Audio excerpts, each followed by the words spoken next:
உடல் உறவுக்கு பின் குளித்துவிட்டு கோவிலுக்கு போகலாமா என்று நிறைய பேருக்கு பெரிய சந்தேகமாக இருக்கும்.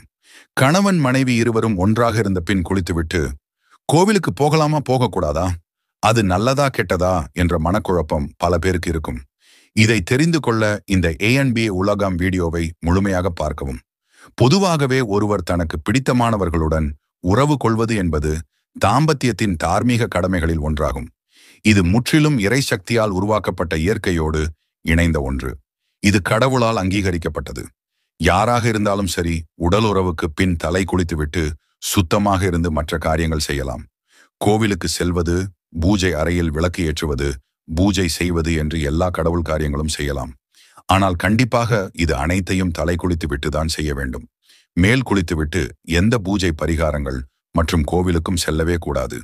கோவில்களுக்கு மற்றும் குலதெய்வ கோவிலுக்கு செல்லவது ஒரு வாரம் முன்னரே முடிவு செய்து விட்டீர்கள் என்றால் முடிந்தவரை கோவில் செல்லும் வரை அந்த ஒரு வாரம் ஒன்றாக